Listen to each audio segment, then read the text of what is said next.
Ça va, ma soeur amie?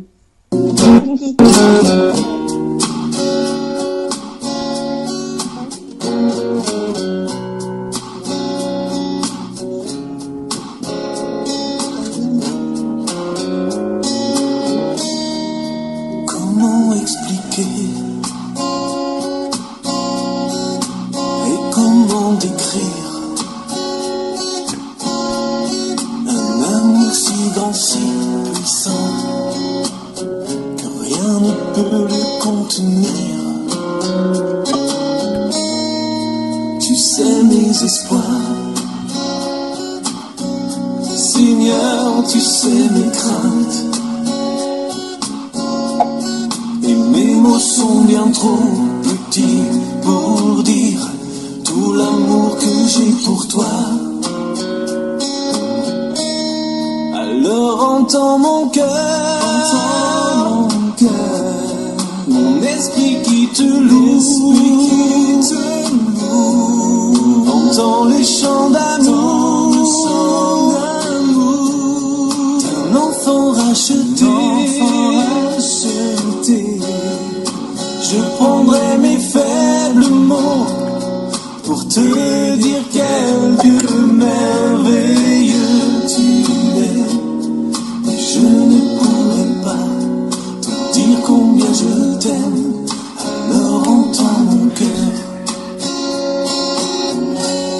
C'est tout comme la pluie. Les mots pouvaient couler. Et si j'avais l'éternité, je ne pourrais pas l'exprimer. Mais dans les battements de mon cœur, tu entendras toujours. Merci pour la vie, pour la vérité et pour le chemin. Alors entends mon cœur, mon esprit qui te loue, entends les chants d'amour. La sœur amie, bonsoir et bienvenue dans Belgique dans la sainteté.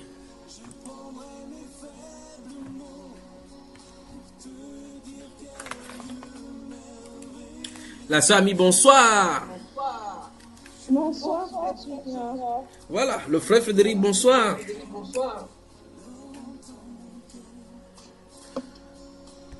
Le frère Frédéric, il a... La sœur Clodon, bonsoir. Bonsoir. Ça va? La sœur Clodon. Bonsoir, frère. Ça va? Ça va, merci. Le couple très bonsoir et bienvenue. Et eux, ils parlent que non, ce n'est qu'un texte qui te soumet pour voir un peu comment tu raisonnes. Ce n'est même pas trop. Qui parle comme ça?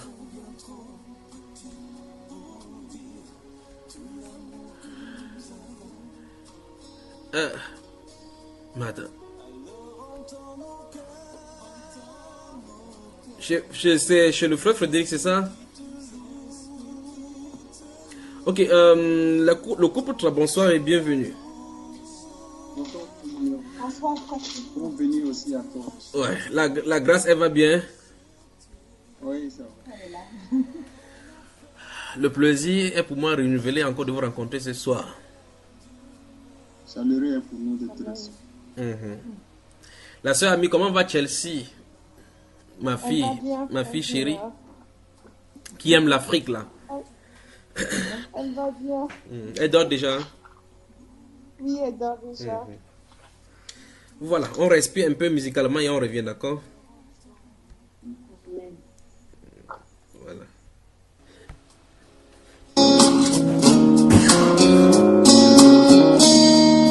Comment expliquer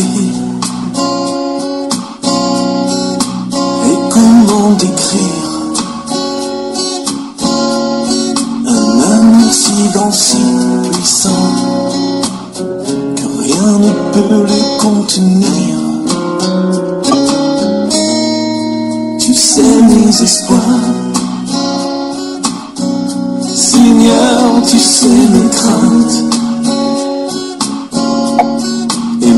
mots sont bien trop petits pour dire tout l'amour que j'ai pour toi.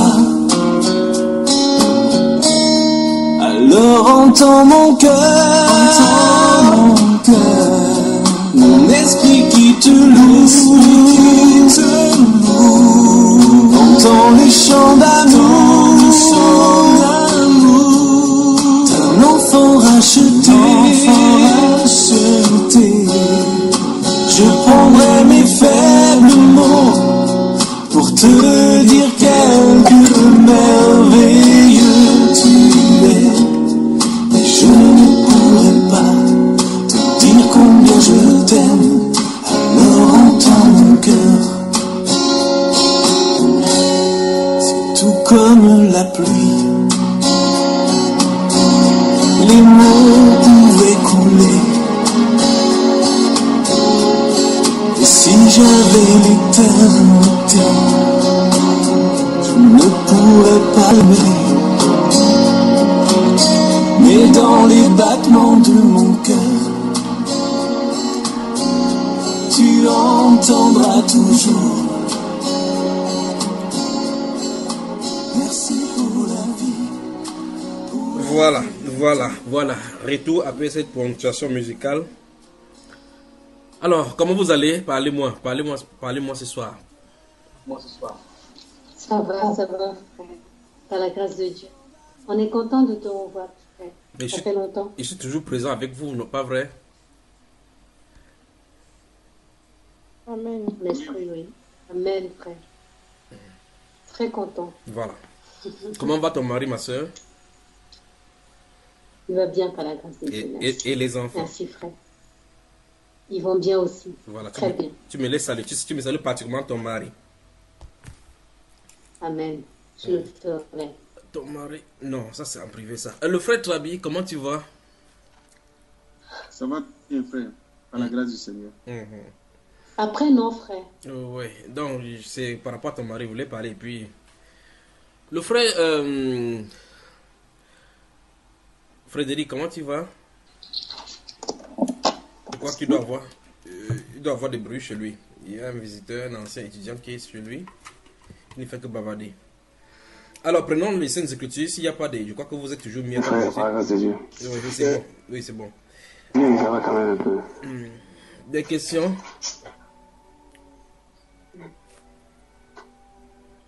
J'ai compris ça, mais ce n'est que... Ferme ton micro, mon frère. Ferme ton micro. Ferme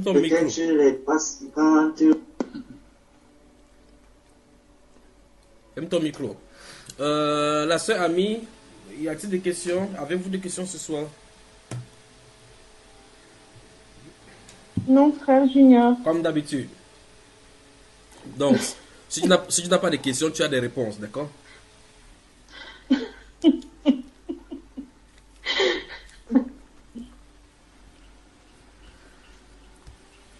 Voilà. Que le Seigneur vous fortifie, vous fortifie. Amen. Vous êtes prêts à ce que nous naviguons encore dans les Saintes Écritures maintenant? Amen. Amen. Recevez la salutation des frères de Douala au Cameroun. Amen. Ah, merci. Il prie pour vous et il vous soutient également dans la prière comme vous les soutenez également dans la prière. Ils vont tous bien. Amen. Ils vont tous bien. Souvenez-vous qu'après la prière pour le Cameroun, il va falloir prier pour la Côte d'Ivoire parce que ça va baigner également là-bas. Ah ouais. Vraiment avec les dernières informations là, vraiment c'est catastrophique là-bas. Après les inondations viendront cette fois-ci ce sera la chasse contre les flammes. Voilà. La chasse contre quoi? Contre les flammes. Flamme. Le feu même. Ouais.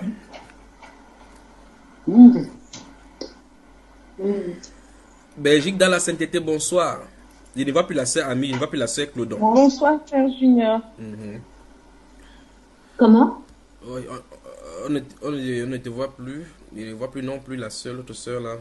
Vous êtes d'accord à ce que nous passions dans les Saintes C'est comme Écritures? Nous allons dans les Saintes Écritures, n'est-ce pas? Amen. Je crois Amen. On est prêts, mon frère. il y a la sœur Reine, est-ce qu'elle est en... Elle est de garde ce soir? Ou bien elle est fatiguée? Non, elle est de garde, elle a dit ça. Voilà, que Dieu la fortifie. Amen. Voilà. Amen. Prenons un texte de la Bible là, ouvrons le livre de Jérémie. Jérémie, waouh! J'espère qu'on aura le temps de finir ça ce soir-ci. Ce que je regarde là, c'est vaste là. Ça, c'est bien ça. C'est bien, hein?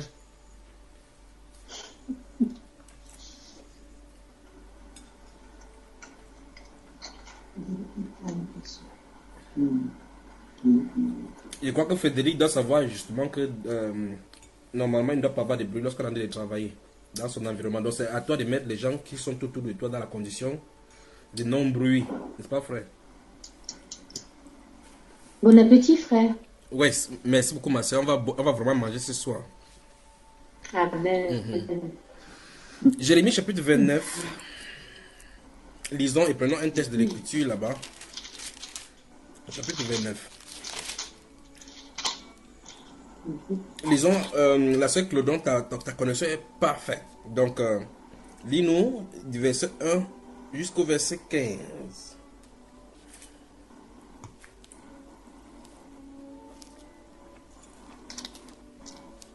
Ok.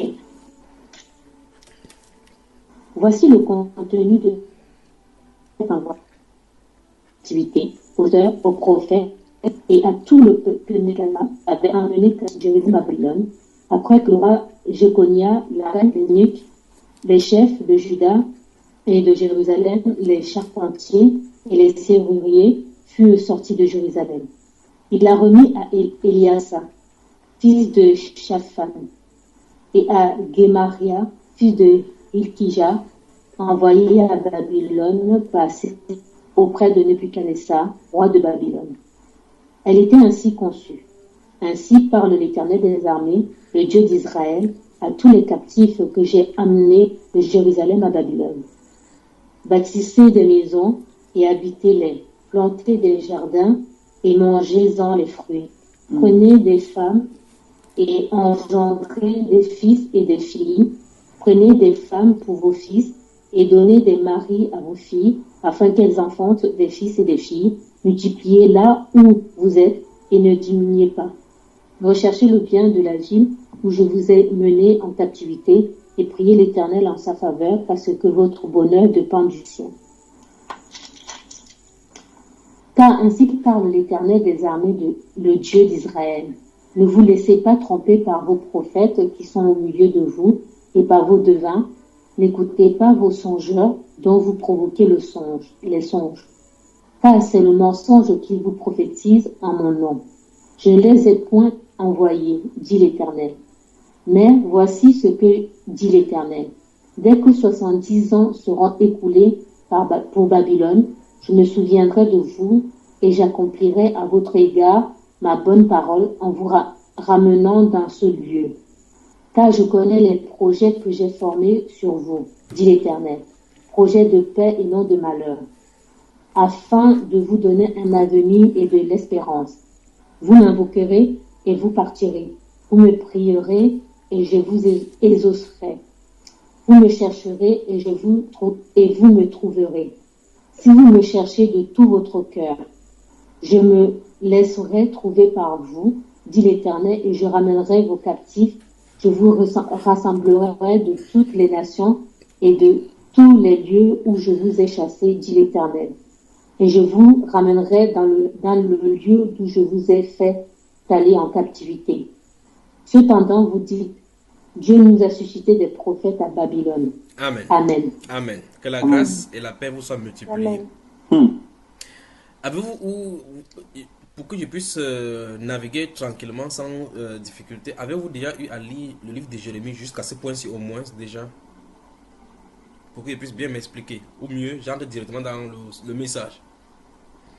Il ne voit plus la sœur Amie, je ne sais pas où elle se trouve, c'est sûr qu'elle est tombée sur son clavier d'or.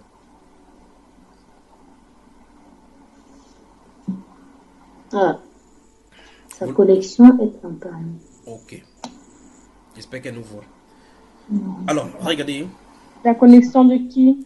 Ben, Du frère, non? Non. vous me Ça voyez, bouge vous me pas. voyez, n'est-ce pas? Ça ne bouge pas. La vidéo est crispée, non? Oui, oui. La mienne, Ah ouais. ma vidéo à moi.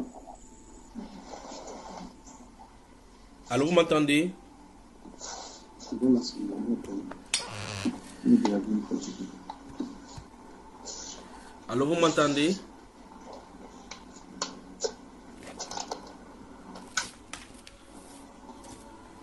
Allô? Belgique dans la sainteté, vous m'entendez?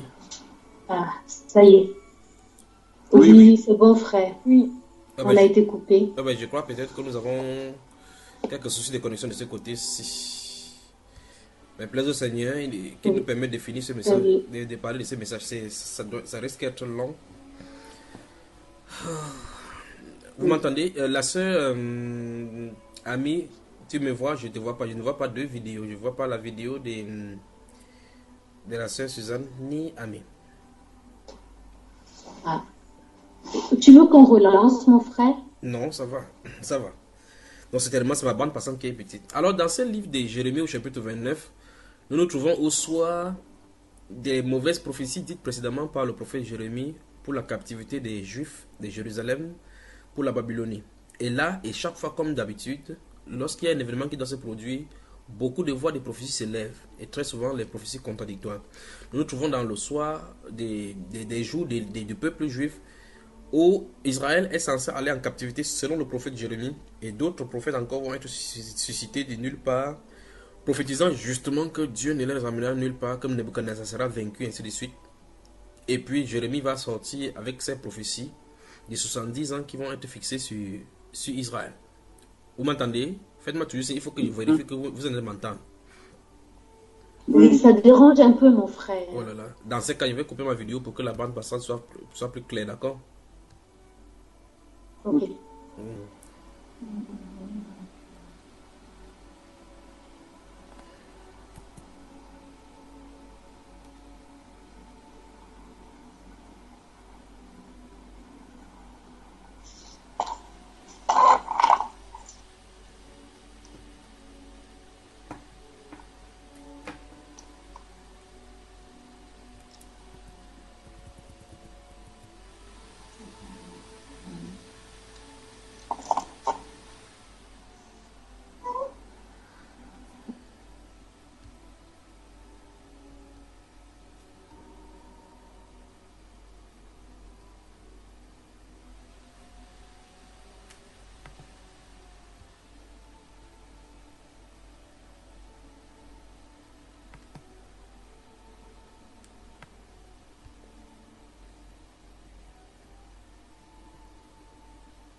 Vous m'entendez toujours? Oui, là, c'est bon, mon frère. Merci.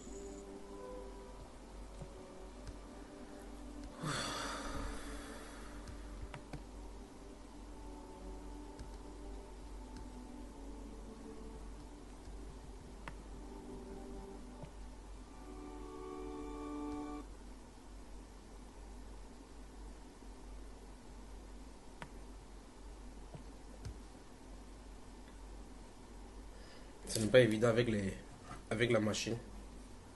Permettez que ça se rétablisse. Maintenant.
crois que le son est bon maintenant, n'est-ce pas, mes soeurs et frères? Oui. Amen. Et Voilà. C'est pas évident. Alors, Jérémie sera confronté à sa prédication et à sa prédiction à d'autres prophètes qui vont également le confronter par rapport au leur. Et Dieu fait une promesse, et souvenons-nous dans le verset 9, la Bible déclare: car c'est le mensonge qu'il vous prophétise en mon nom. On va y revenir dans un autre enseignement. Je ne les ai point envoyés, dit l'Éternel. Mais voici ce que dit l'Éternel. Dès que 70 ans seront écoulés pour Babylone, donc 70 ans sont fixés pour Babylone. Dès que 70 ans seront écoulés pour Babylone, je me souviendrai de vous et j'accomplirai à votre égard ma bonne parole en vous ramenant dans ce lieu. Vous voyez, ça veut dire Dieu lui-même a fait la programmation et il informe les êtres humains par rapport à ces programmations-là. Et ici, Dieu nous dit clairement qu'il a fixé 70 ans sur Babylone, sur la ville de Babylone. Le fait que les Juifs vont être dominés pendant 70 ans là-bas dans la captivité. Et après ces 70 ans-là, quand ces 70 ans seront écoulés, il va se souvenir de... C'est Dieu qui dit comme ça. Vous voyez, c'est pas bizarre pour vous de savoir d'ailleurs que Dieu dit quand il va se... Il programme le jour, il va se souvenir. Ouais. Alors, il dit qu'il va se souvenir après 70 ans. Ça veut dire qu'entre temps, il va les oublier, quoi. Vous voyez ce programme, n'est-ce pas? Il est le même maître des temps et des circonstances. Voilà. Maintenant, vous voyez effectivement que quand Dieu est en train de déployer ses plans ici devant les Juifs, chaque fois, je vous dis dans des enseignements que le vrai problème, c'est que pour eux, c'est écrit. Le neutre n'est pas écrit pour que nous puissions avoir accès et lire. C'est donc pour cela que certains événements peuvent nous arriver et nous murmurons, nous ne savons pas ce qui est écrit à ces sujets-là. D'où la nécessité de chercher la face de Dieu. Amen. Amen. Nous allons parler donc de chercher la face de Dieu. Que Dieu vous bénisse. Amen. C'est ce thème que nous allons voir et développer si le Seigneur le permet que nous finissions aujourd'hui. Sinon, nous continuerons dans les prochaines éditions.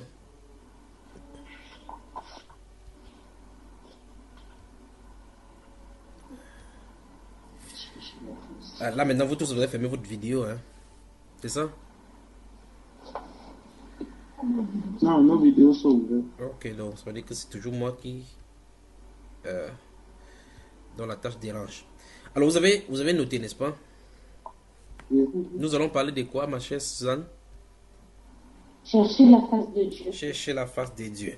On continue maintenant. Et c'est ici au verset 11 jusqu'au verset 14 que nous prenons le titre de cet enseignement. Verset 11 dit: car je connais les projets que j'ai formés sur vous. N'est-ce pas merveilleux ça, frère? N'est-ce pas merveilleux de savoir que Dieu nous informe qu'il connaît les projets qu'il a formés sur nous? Vous voyez effectivement, toutes ces choses nous montrent clairement que c'est une bêtise que l'être humain fait ses propres projets hors de Dieu. En tout cas, les êtres humains peuvent le faire, mais nous qui connaissons le Seigneur, nous ne devons pas faire le projet en dehors du Seigneur notre Dieu. Nous devons nous soumettre à Dieu pour savoir qu'est-ce qu'il a pour nous, qu'est-ce qu'il a prévu pour nous. Parce qu'en réalité, ce n'est pas nous qui nous sommes créés. Ce n'est pas nous qui avons décidé d'être où nous sommes. Dieu nous y a conduits d'une manière ou d'une autre. Et par conséquent, lorsque nous sommes conscients maintenant que c'est lui qui nous conduit, nous devons lui poser la question: Seigneur, que veux-tu que je fasse? Qu'est-ce que tu as prévu pour moi? Donc, vous voyez effectivement que s'il y avait des gens, prenez un exemple, c'est pour que vous compreniez ce que ça veut dire. Supposons que dans le groupe chez les Juifs, là, à ce moment-ci, il y avait des gens qui disaient qu'à cette année, si je vais aller faire le commerce, je vais construire des maisons, je vais avoir telle chose, nous allons faire telle réalisation. Ils vont dire projet horizon 2025, horizon 2045, ainsi de suite. Le projet de Dieu sur eux, c'est la captivité. Vous me suivez, n'est-ce pas? Maintenant, s'ils ont le projet de construction de ponts sur la Logone, ils ont le projet de construction de grands buildings, vous voyez cela, de dragage dans les lagunes. S'ils ont tous ces projets-là et qu'ils ne connaissent pas le plan de Dieu, pourront-ils réaliser ce qu'ils ont prévu? Non. Voilà. Maintenant, vous voyez, quand Dieu dit ici que je connais les projets que j'ai formés sur vous, vous voyez, ça veut dire que c'est Dieu qui a le projet sur nos vies, c'est Dieu qui connaît le plan, parce que le projet, ça veut dire le plan. Donc Dieu a formé un plan sur nous. Dieu donc dit ici, car je connais les projets que j'ai formés sur vous, dit l'Éternel. Projet de paix. Donc dans ces projets-là, il s'agit de paix. Mais ce qui est encore curieux, c'est qu'il en est de parler de paix, pourtant ces gens sont en guerre. Et derrière ces projets, c'est pour le moment, il n'est pas en train de leur dire que vous serez en paix là. Non. Il dit que ce projet de paix là va commencer après 70 ans de captivité. C'est terrible, pas vrai? Donc il a dit que pour le moment, dans ce projet-là, la première chose à faire, c'est de savoir que vous devrez être en captivité. Comment Dieu peut dire à son peuple ces genres de paroles? C'est comment quelqu'un peut-il comprendre ces choses-ci? Il dit que c'est après 70 ans que je vais me souvenir de vous et je vous ferai revenir dans ces lieux.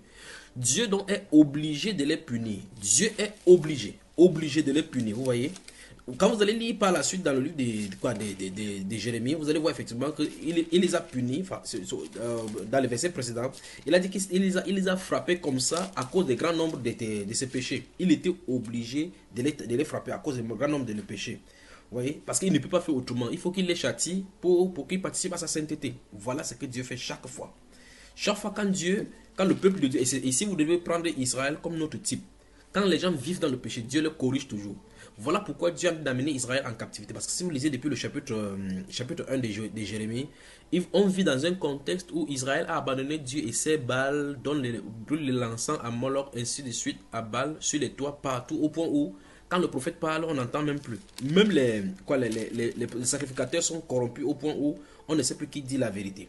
Alors Dieu est obligé de les caractériser ici par la souffrance. Donc Dieu dit clairement que ce qu'il va faire, c'est qu'il va les traiter. Le but de Dieu, c'est de les amener à que cette puissance d'idolâtrie qu'ils puissent comprendre que c'est à cause de leur état d'idolâtrie que Dieu a de les punir. Dieu veut leur faire comprendre qu'ils ont péché, ils ont besoin de punition.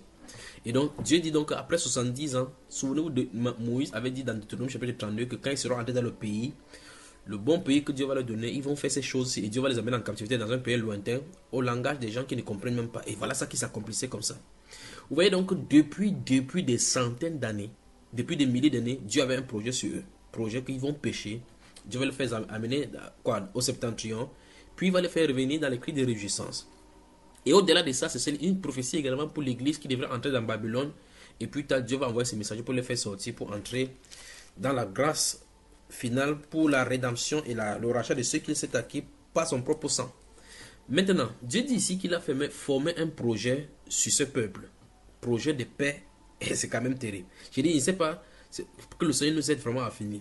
Il dit, le contexte dans lequel nous parlons, Israël est en guerre. Ils sont, quand vous allez le chapitre 30, chapitre 31 et autres, vous allez voir effectivement comment chaque fois Dieu va lui parler de la nécessité de se soumettre à Nebuchadnezzar. Il appelle Nebuchadnezzar même son serviteur. Il se soumet à Nebuchadnezzar parce que Nebuchadnezzar va faire encercler la parole, Jérusalem, et puis il va les amener en captivité. Au chapitre 31, au chapitre 30, vous allez voir aussi Sédécias et les autres prophètes qui vont essayer de prophétiser contre Jérémie pour pouvoir dire qu'il en a inspiré le manque de confiance au peuple. Le fait que Dieu envoie les gens en captivité ou bien dans une situation déterminée qui puisse être difficile à comprendre que c'est le peuple de Dieu qui souffre ainsi n'est pas une fatalité et ça ne veut pas dire tout simplement que Dieu a oublié. Dieu est obligé. Il faut même rendre grâce à Dieu de ce qu'il te punisse parce que la Bible déclare que c'est comme le fils qui nous châtie. Il ne nous châtie pas pour nous tuer, mais c'est pour que nous participons. En fait, le châtiment de Dieu c'est la correction. Il veut que nous participions à sa sainteté. Donc, cela étant, nous commençons à comprendre que les façons de Dieu d'agir, il agit de façon immuable, de façon souveraine. Il n'y a rien à redire. Et en plus de cela, si nous voulons raisonner les voies de Dieu, nous allons toujours avoir des problèmes dans nos cerveaux. Parce que ici, Dieu nous parle de projets de paix et non de malheur. Pourtant, là, dehors se trouve le malheur. Ils sont en plein malheur. Et Dieu a de leur dire que je connais les projets qui sont formés sur vous. Projets de paix et non de malheur. Il dit afin de vous donner de l'avenir et de l'espérance. Il parle à des êtres humains ils vont marcher de Jérusalem jusqu'à Babylone, à Babylone. Ils vont marcher, d'autres vont mourir en route, d'autres vont mourir là-bas pendant cette année. Parce que pendant 70 ans, il y a des gens qui seront en captivité, qui ne seront même pas là pour voir le retour. Ils vont mourir dans le pays de captivité. Parce que si quelqu'un a 30 ans là-bas, après 70 ans, ce sera 100 ans. À ce moment-là, les gens mourraient déjà très tôt. Donc, on voit effectivement que des personnes à qui Jérémie a en train de s'adresser, y compris même Jérémie qui a de prophétiser, lors de la captivité, lors de le retour, lui-même ne serait pas là. Il a en train de dire quelque chose que lui-même ne maîtrise pas. Or, Dieu dit qu'il a le contrôle sur tous ces événements, il a le contrôle sur eux. Le plus bizarre, c'est qu'il a en train de parler, gardez-vous à l'esprit ceci. Dieu est en train de parler des projets de paix alors qu'ils sont en train de vivre la guerre. C'est ça le vrai problème. J'aimerais bien m'asseoir ici pour que vous saisissiez ce que ça nous dit. Ça veut dire que vous pouvez être en train de passer maintenant, alors que vous m'écoutez, passer par des situations difficiles. Mais quand vous allez dans la Bible pour chercher la promesse, la face du Seigneur, il dit, je t'aime ma fille, sois tranquille, tu n'as rien à craindre. Pourtant, il y a des situations de crainte devant toi. Qu'est-ce que Dieu veut nous faire comprendre? Dieu veut nous faire comprendre qu'il est le maître qui contrôle le temps et les circonstances. Qu'il faut lui faire totalement, absolument confiance, sans réserve. Même si tu es en train de voir les difficultés de façon momentanée. Donc, parce que très souvent, l'être humain n'aime pas dans sa chair souffrir. Et c'est justement par la souffrance que Dieu nous appelle à mieux le connaître. Vous pouvez, en lisant la Bible, vous allez voir tous ces caractères-là dans la Bible. Voici l'un des caractères. Maintenant, Dieu dit ici aux Juifs, c'est quand même terrible, verset 11 encore, car je connais les projets que j'ai formés sur vous, dit l'Éternel. Projet de paix et non de malheur. Vous voyez? Il dit projet de paix et non de malheur. Vous voyez? Projet de paix et non de malheur. Il dit, afin de vous donner un avenir et de l'espérance. Puis il dit quelque chose au verset 12. Il dit, vous m'invoquerez et vous partirez. Vous me prierez et je vous exaucerai.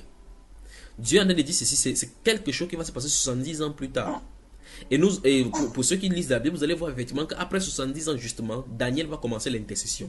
Il va effectivement l'invoquer, le prier.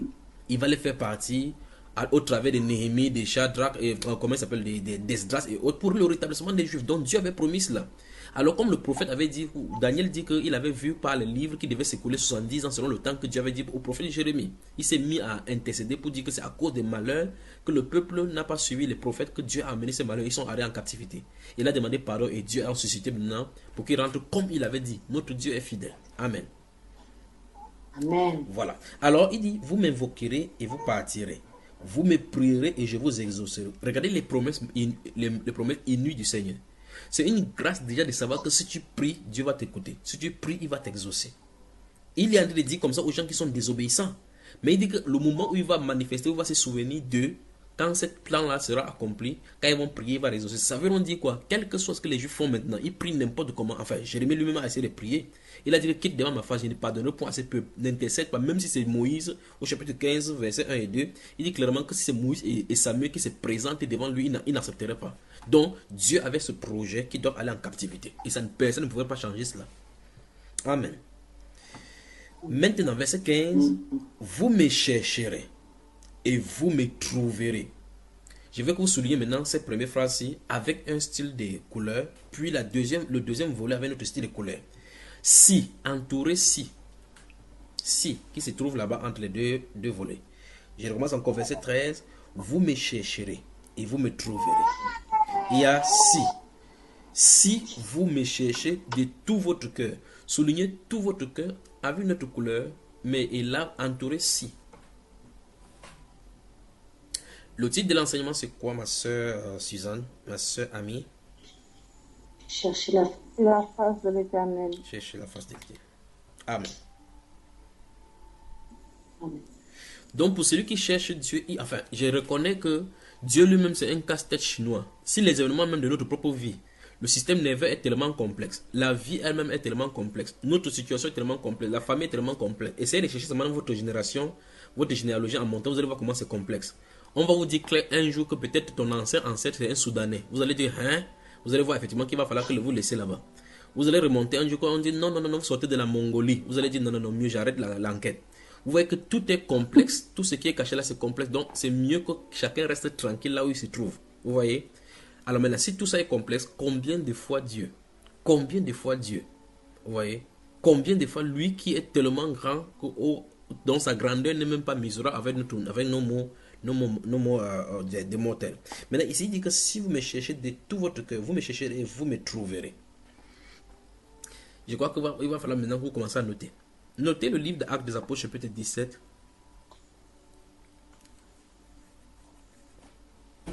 Je vais vous montrer quelque chose. Donc vous voyez effectivement que, comme je t'ai dit, je reconnais que c'est vraiment complexe de chercher Dieu. Beaucoup de personnes ont lu la Bible plusieurs années. D'autres personnes sont dans la religion.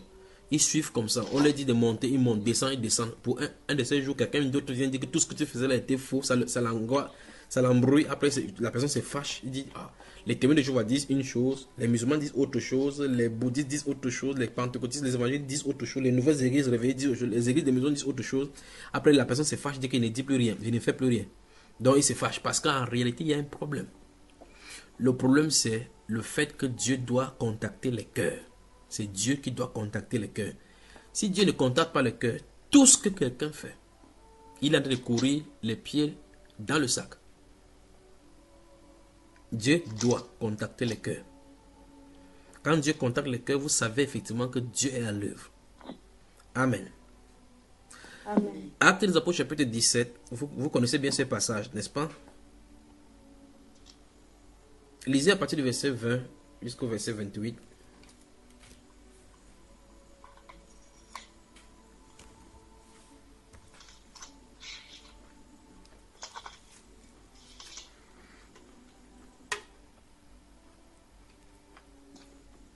Je lis. Oui. Car tu nous fais entendre des choses étranges. Nous voudrions donc savoir ce que cela peut être. Or, tous les Athéniens et les étrangers demeurant à Athènes ne passaient leur temps qu'à dire ou à écouter des nouvelles. Paul, debout au milieu de l'aréopage, dit: Hommes athéniens, je vous trouve à tout égard extrêmement religieux, car en parcourant votre ville et en considérant les objets de votre dévotion, j'ai même découvert un autel avec cette inscription: à un Dieu inconnu. Ce que vous révérez sans le connaître, c'est ce que je vous annonce. Je continue jusqu'à quel verset? Continue ma soeur. D'accord. Le Dieu qui a fait le monde et tout ce qui s'y trouve, étant le Seigneur du ciel et de la terre, n'habite point dans des temples faits de mains d'hommes.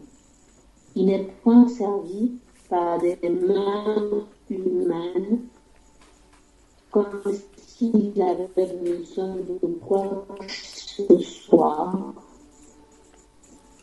Lui qui donne à tout la vie, la respiration et toutes choses. Amen. Continue ma soeur, continue.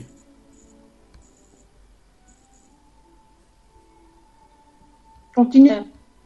Je crois que sa connexion dérange. Hein? Ok, pardon. Il a fait tout le monde habite sur toute la ciudad. Oula. Comment?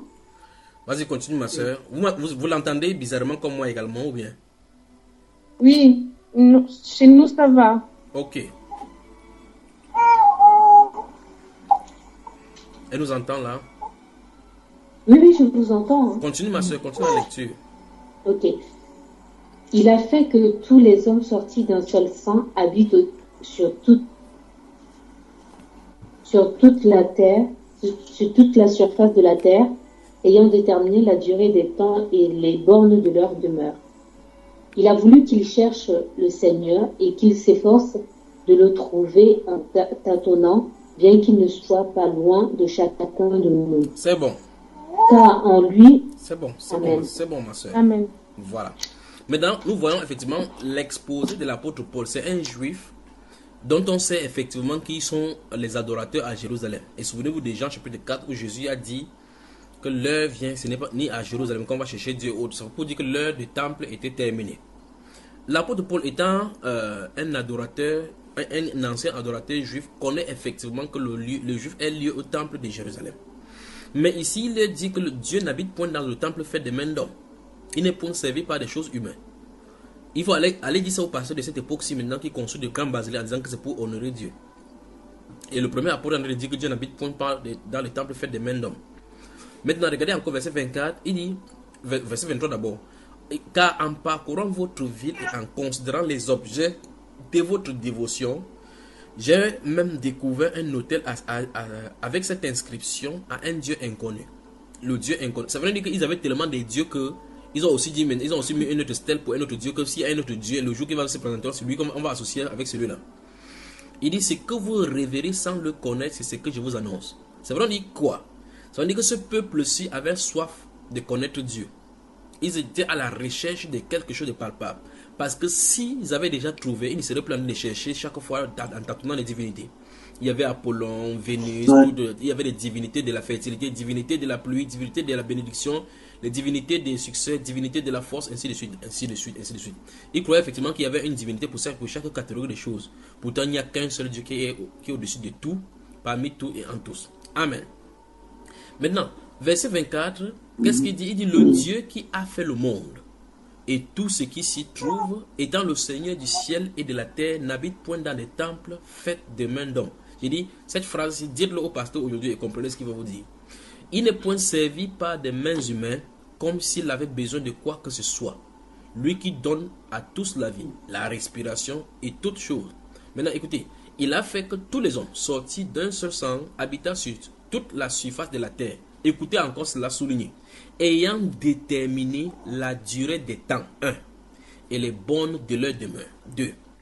Donc Dieu a déterminé la durée que chaque personne, chaque génération, chaque pays est censé durer. Voilà ce qui est écrit. Vous avez suivi ça, frère? Ayant déterminé la durée.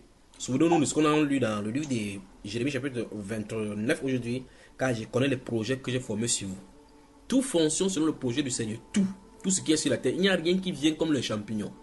Vous voyez, et même le champignon sort de quelque chose avant de se dépousser. Ce n'est pas le rien qui produit le champignon. Le champignon sort de quelque chose qui se trouve là-bas, même si c'est invisible à l'œil nu. Voilà. Il a voulu, verset 27, il a voulu qu'il cherchasse le Seigneur et qu'il s'efforçasse de le trouver en tâtonnant. Vous voyez, ce verset veut nous dire que si Dieu veut qu'on le trouve, on va le trouver. Vous voyez, s'il voulait que ces gens s'y le trouvaient, il devait le trouver. Mais pourquoi Dieu a laissé les gens dans l'ombre? Pourquoi a-t-il laissé les gens tâtonner? Et remarquez très attentivement, le verset et le passage nous montrent clairement que ces gens ont tâtonné. Souvenez-vous que la Grèce antique était la source de la sagesse, l'amour de la philosophie, l'amour de la sagesse, la philosophie. Ils avaient tellement de préceptes, de philosophies, de connaissances, puisqu'on dit que tous les Athéniens ne passent le temps qu'à écouter les journaux. Ils avaient Erasmus et France 24 là qui les distillaient chaque jour de la bonne nouvelle. Mais tout ce qu'ils faisaient sortait des divinités étrangères. Ils avaient tout fait de leur propre force et de leur intelligence sans trouver le vrai Dieu. Vous voyez, dans le Nouveau Testament, la Bible déclare se vantant d'être sages, ils sont devenus fous. Car ils n'ont pas connu la connaissance, ils n'ont pas connu la puissance de Dieu. Parce que s'ils l'avaient connu, ils ne devaient pas, les chefs de ce siècle, ils ne devaient pas crucifier le Seigneur de gloire. Maintenant, regardez encore, il a voulu, verset 27, qu'il cherchasse le Seigneur et qu'il s'efforçasse de le trouver. Donc c'est Dieu qui avait voulu que les gens essaient de chercher par eux-mêmes. Qu'est-ce que Dieu en a voulu faire? Dieu veut leur faire montrer que par vous-même, vous ne me trouverez jamais. C'est ce qu'il voulait leur faire comprendre. Si Dieu laisse le soin aux hommes, voici un exemple capital et clair dans la science d'écriture pour montrer effectivement que si c'est toi qui cherches Dieu sans qu'il ne t'attire, c'est que tu vas aller à la dérive. Tu vas aller soit adorer un homme, soit adorer une divinité étrangère, ou bien adorer les démons sans te rendre compte. Il dit, il a voulu, verset 27 encore, il a voulu, c'est Dieu, il s'y est mis pour Dieu. Il a voulu qu'il, les êtres humains, cherchassent le Seigneur. Et les êtres humains qui est ici, c'est sur toutes les surfaces de la terre. Parce que là, le verset 26 dit qu'il a fait que tous les hommes sortis d'un seul habitat sur toute la surface de la terre. Vous voyez cela? Donc, le il qui cherche le Seigneur ici, c'est ceux qui sont sur la terre. Il dit qu'ils s'efforçassent de le trouver en tâtonnant, bien qu'il ne soit pas loin de chacun de nous. Remarquez que Dieu, la Bible déclare que les cieux ne peuvent le contenir, et la Bible déclare que le ciel est son trône, la terre son marchepied. Mais la Bible déclare ici qu'il n'est pas loin de chacun de nous. Vous imaginez que le frère Trabi qui est là, on lui attache les yeux, par exemple, on lui bande les yeux, on demande de trouver là où il y a ta femme. Il suffit seulement qu'il tourne sa main gauche et dit voici ma femme, je la touche ici. Mais l'homme n'a pas pu trouver Dieu qui était proche de lui. Qu'est-ce qu'il a? Par conséquent, ils ont fait des stèles, ils ont fait des statuettes pour pouvoir joindre pour pouvoir se joindre à Dieu. Ils ont donné beaucoup de divinités. Ils ont donné le nom des Zeus, le nom des Apollos, Jupiter, ainsi de suite, associé les divinités à des planètes. Bien que c'était des démons, vous savez cela. Mais maintenant, ce qu'il veut vous montrer, c'est que Dieu a laissé les gens exprès pour qu'on le cherche en tâtonnant. Et lorsqu'ils ont tâtonné, au lieu de trouver Dieu qui est très près d'eux, ils ont plutôt trouvé des démons. Réfléchissez-y. Réfléchissez-y. Réfléchissez-y. Puisque, regardez encore, je ne sais pas si vous me comprenez bien, regardez. L'apôtre Paul dit, verset 23, regardez bien. En parcourant votre ville, non, remontons plus haut, vous allez voir ce qu'il en est. Regardez, verset 16, regardez le verset 16. verset 16 du chapitre 17 des Actes des Apôtres. Bonsoir au frère Jean-Marie. Dis juste bonsoir et on continue rapidement. Là, on va dire bonsoir tout à l'heure. Regardez, chapitre 17 des Actes des Apôtres. Le verset 16. Comme Paul les attendait à Athènes. Regardez bien Athènes, la capitale des Jeux olympiques et au-delà. Comme Paul les attendait à Athènes, il sentait au-dedans de lui son esprit s'irriter à la vue de cette ville pleine d'idoles. Soulignez, cette ville pleine d'idoles. Pleine d'idoles. André, je vais vous dire quelque chose. Que Dieu nous en préserve dans ce monde mauvais, méchant. Méchant. Méchant. Maintenant, écoutez-moi très attentivement, vos peuples qui m'écoutez. Au nom de Jésus-Christ de Nazareth, tout ce que vous appelez monument, tout ce que vous avez appelé patrimoine de l'UNESCO, ce sont des idoles que cachent Lucifer et ses acolytes. Toutes ces choses que les gens adulent dans les centres-villes, enfin, allez à Paris, vous allez voir, enfin, parmi vous là, vous savez de quoi il est question. Que ce soit le symbole de l'atome qui se trouve à Bruxelles, qui tourne autour là, vous savez effectivement ce qu'il en est. Que ce soit les projets de CERN en Suisse, je crois que le frère Jean-Marie en sait quelque chose par rapport à ce que ça nous dit. Et que ce soit du côté du Pays-Bas, toutes ces stèles là, que ce soit la tour Eiffel, tout ça ce sont des démons, des symboles, les obélisques des démons. En plein Rome se trouve un autre obélisque qui est identique à celui qui se trouve aux États-Unis.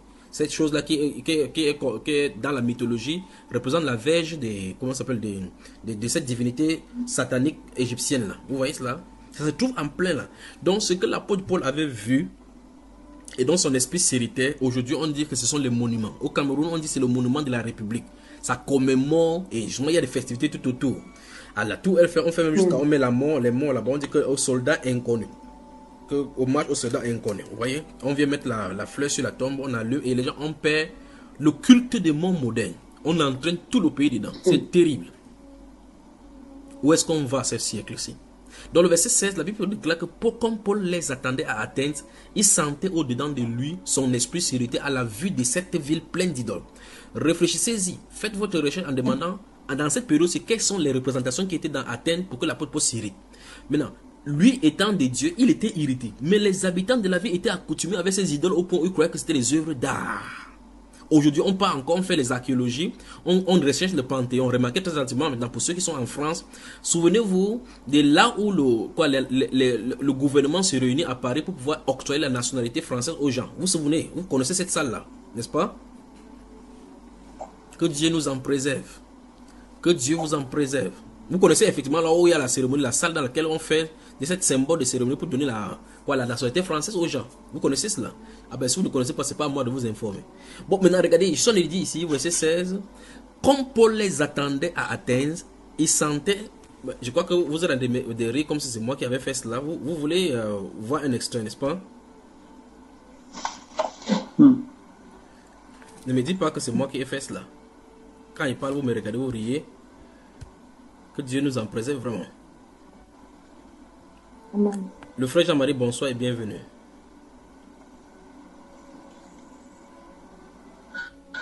Mon frère, je ne te vois toujours pas. Bonsoir à tous. Bonsoir.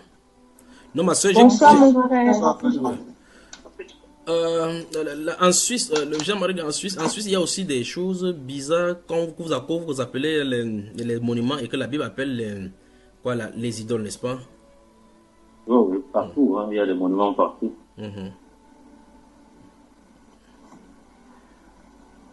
Et même quand j'étais, mon frère, quand j'étais militaire, hein, c'est juste un petit témoignage. Quand j'étais militaire, oui, lors des cérémonies de 14 juillet, voilà, oui. On faisait des cérémonies et on faisait justement ça, la commémoration aux morts, un truc comme ça. Oui. Et il fallait défiler pour eux, quoi. Oui, oui, oui. Donc tu te souviens des camarades tombés en bataille? Il y avait des anciens combattants. Oui. Oui. Voilà, il y avait des anciens combattants qui venaient, et tous les vieux, ils venaient tous les ans avec leur drap. On était là, on attendait, on était au garde à vous comme ça, devant des tombes inconnues, on ne sait pas d'où. Aux soldats inconnus. Et c'était, enfin. Et on fait des coups de canon. Avec le recul, je me. Les coups de canon avec des sifflets à l'honneur des morts. Oui. Absolument, absolument. Que le Dieu de toute grâce nous en préserve, n'est-ce pas? C'est terrible. Amen. C'est terrible, Amen, c'est amen. terrible ce que nous vivons. Terrible. Vous êtes là. Le frère, quelles sont les idoles que vous avez dans vos différents pays?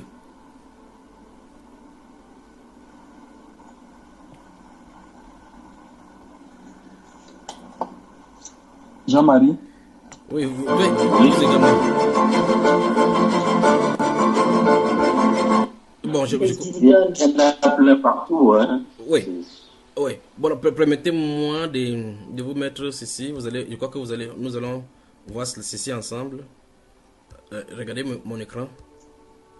J'espère que la télévision française France 24 ne coupera pas notre émission à cause de cet extrait-ci.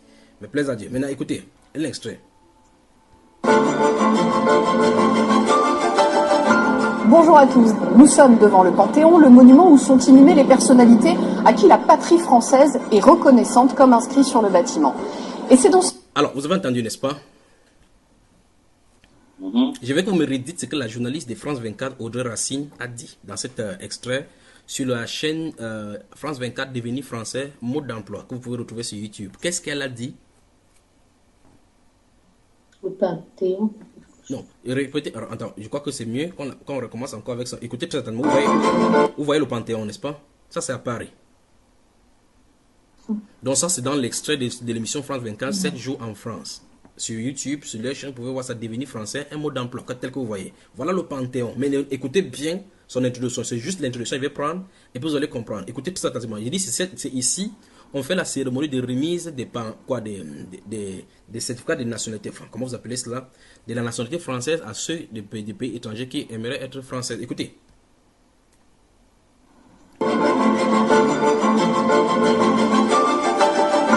Bonjour à tous, nous sommes devant le Panthéon, le monument où sont inhumées les personnalités à qui la patrie française est reconnaissante comme inscrit sur le bâtiment.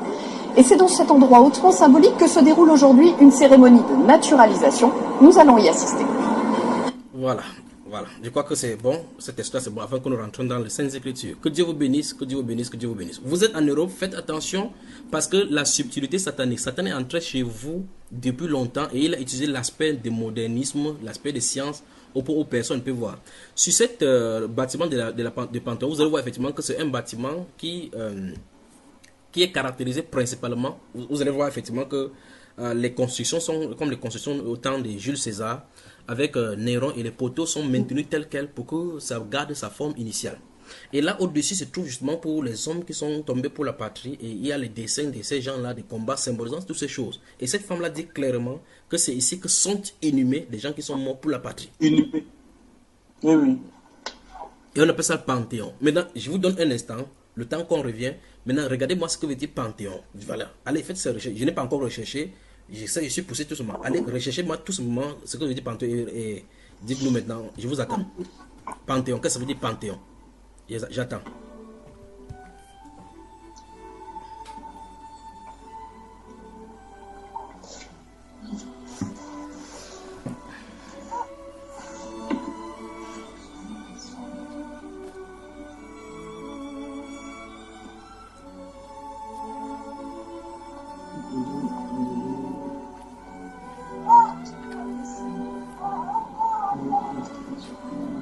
Si vous avez celui qui a trouvé, nous donne la définition et on avance dans les lectures. Temple consacré à tous les dieux. Vous voyez, je vous ai dit, je n'ai jamais cherché, mais à l'instant, je voulais parler, je veux dire que demande la définition du Panthéon. Vous voyez cela? Ensemble de dieux de religion. Alors, oui. Polythéiste. Ah, nous y voilà. Vous me voyez, n'est-ce pas? Nous y voilà. Vous voyez, c'est très grave. Comment, mon frère? C'était les Grecs et les Romains qui ont consacré ça à certains de leurs dieux. De leurs dieux. Maintenant, qu'est-ce qu'on dit maintenant de façon moderne? Vous voyez effectivement comment la journaliste présente comme si rien n'était. Mais si vous n'êtes pas loin de l'Esprit de Dieu pour montrer effectivement que c'est un lieu d'idolâtrie, vous ne pourrez pas savoir. Mais maintenant, que dirait l'apôtre Paul s'il vient dans cette ville de France? en passant de la Tour Eiffel, en passant devant l'Assemblée nationale et toutes les autres choses que vous regardez dans la zone des Champs-Élysées. Regardez combien d'idoles il s'y trouve. Mais on dit, qu'est-ce qu'on appelle de façon moderne, on dit c'est le patrimoine, l'hérédité de cœur français. Maintenant, savez-vous que le nom Paris vient du dieu égyptien Isis? Vous savez cela? Non. Vous ne savez pas? Non. Sachez que Paris. quand vous appelez Paris, ça veut dire que en fait c'est parce qu'il jurait initialement par Isis. Parce qu'on parlait par Isis, Paris. C'est pour ça que c'est réuni Paris. Donc quand vous dites Paris, ça veut dire que vous allez jurer par Isis. C'est terrible, la déesse grecque. Voilà. Voilà. Vous êtes fichu. Vous êtes fichu. Vous êtes fichu. Qui? Alors, maintenant, la sœur Suzanne, dis-nous encore Panthéon, ça veut dire quoi?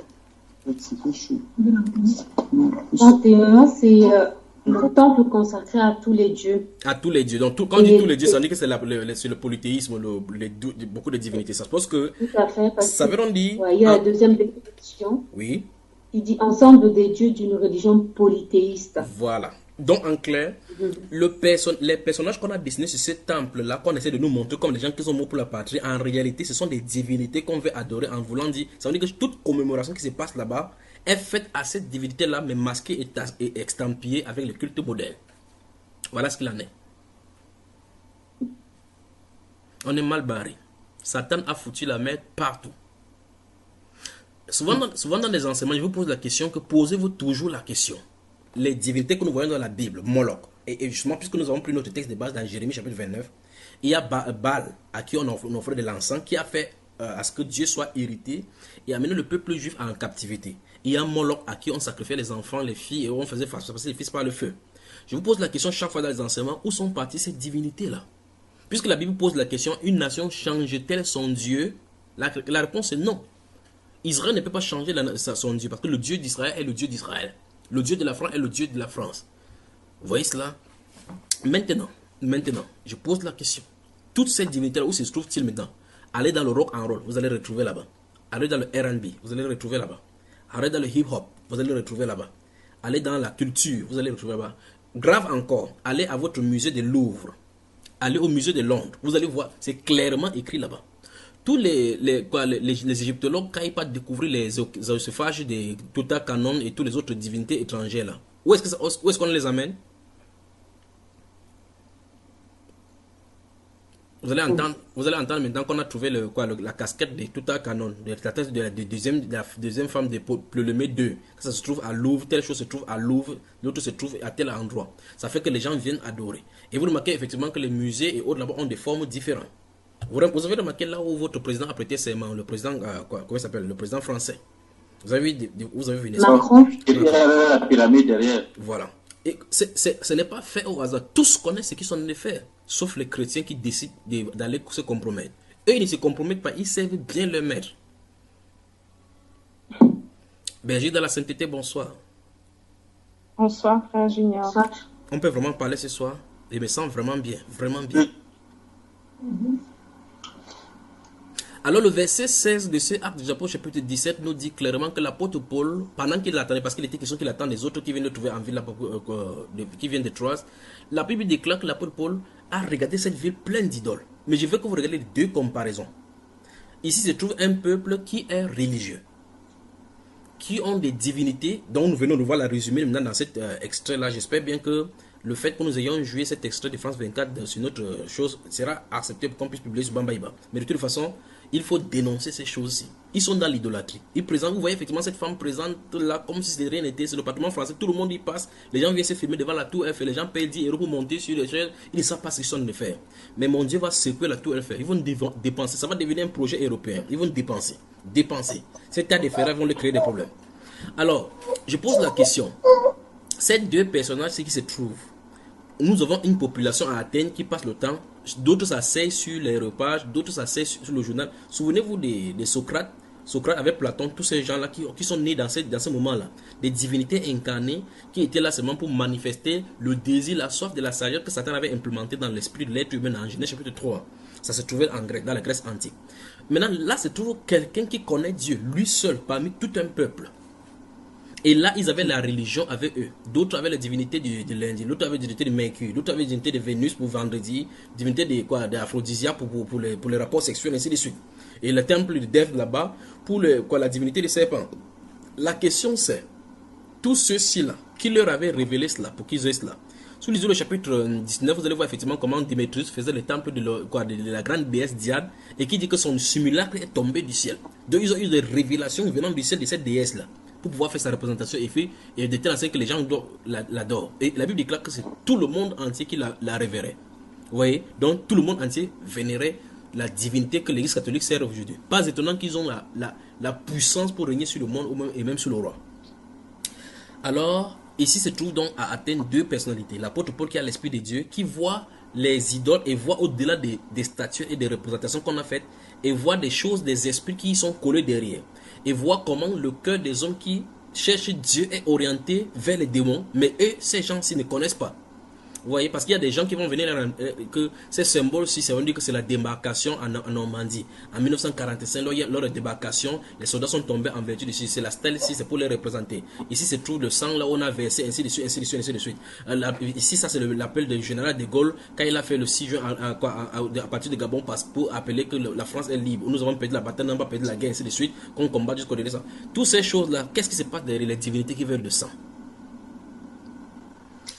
Alors je pose la question, si nous sommes chrétiens, sommes-nous devant ces idoles-là en nous filmant devant pour nous vanter comme les gens du 21e siècle qui visitent les arts culturels dans chaque pays, ou bien nous avons l'esprit attristé comme l'apôtre Paul pour dire cette ville-ci est pleine d'idoles? Penserez-vous que l'apôtre Paul venant à Paris devait venir, et si l'apôtre Paul arrive à Paris, il va dire waouh, quel monument merveilleux, waouh, la France a évolué vers Dieu. Vous pensez qu'il dirait cela?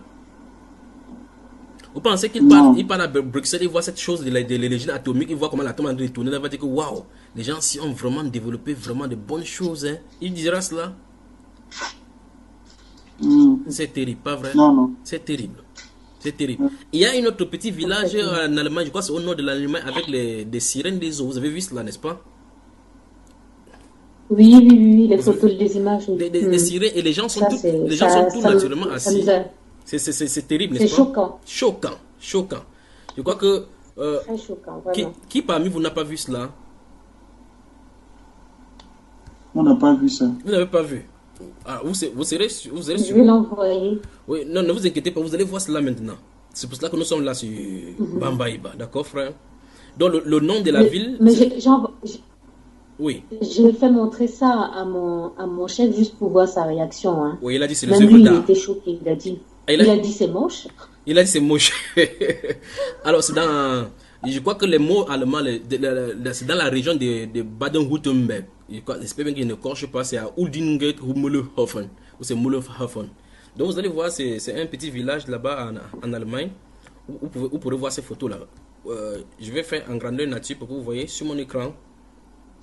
Permettez-moi de vous retrouver là. Vous allez voir le partage d'écran. Et vous allez voir ce qui est curieux, ce sont les gens qui sont et qui sont en train de les visiter comme des personnages, comme si c'était des personnages culturels. C'est-à-dire qu'ils savent que c'est le centre, et c'est au centre-ville. Et ces monuments-ci, pour ce cas, c'est particulièrement c'est vivant. Ces monuments que vous voyez là, les œuvres d'art sont vivants. Terrible. Permettez-moi de trouver ça. Terrible. Que Dieu nous vienne vraiment en aide dans ce siècle-ci. Que Dieu nous vienne vraiment en aide. Amen. En passant, il y a le pape qui était à Genève. Il est venu te voir, frère.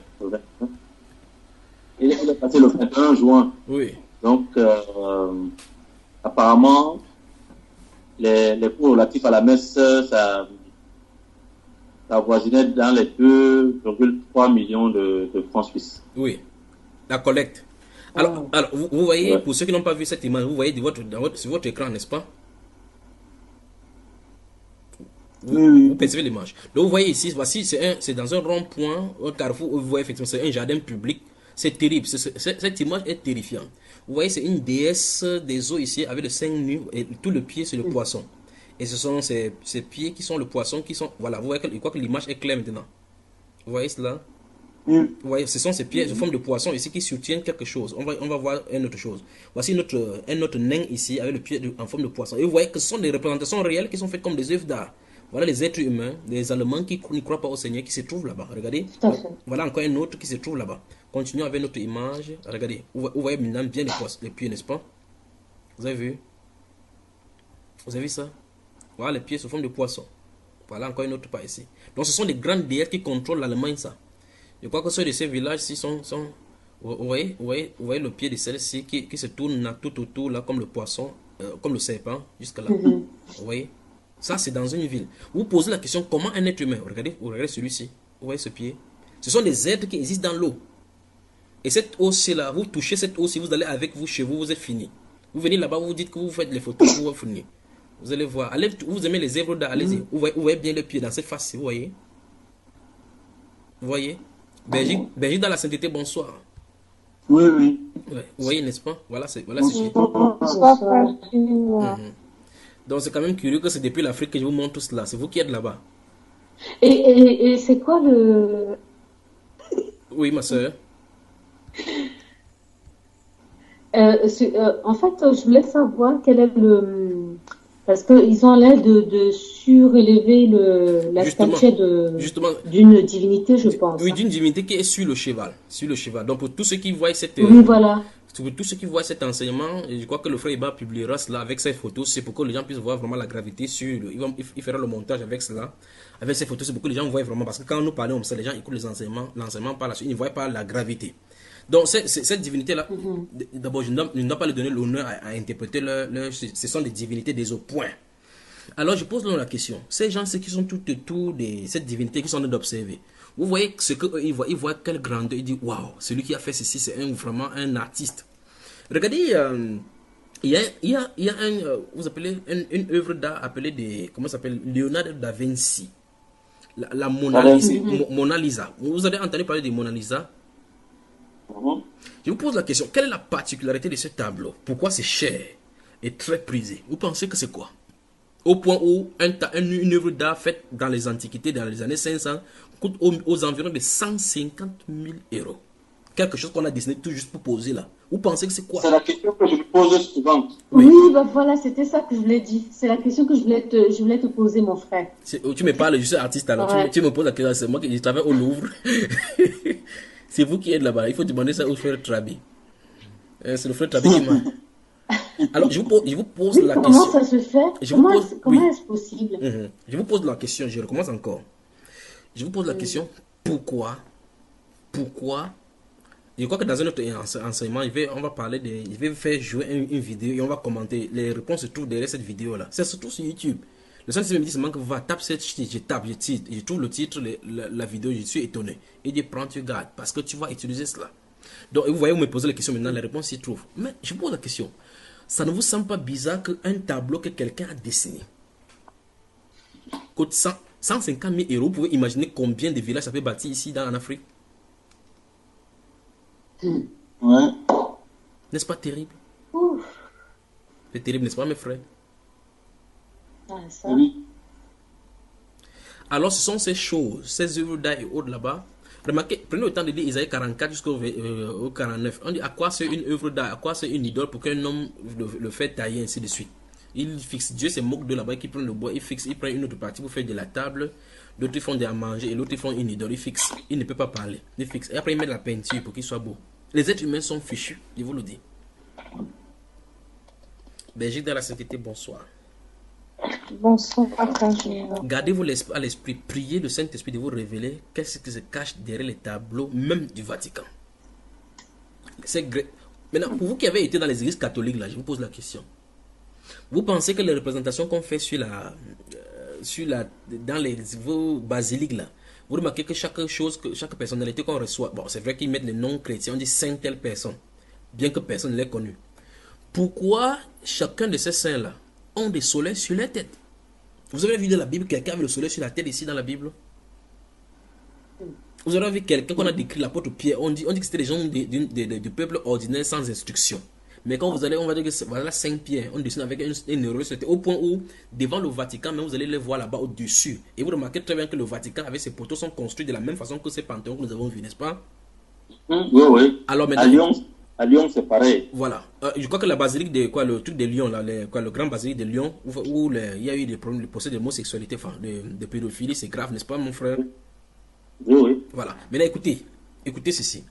Le Vatican est ce que la Bible appelle dans le monde spirituel la porte de Dieu, Babel.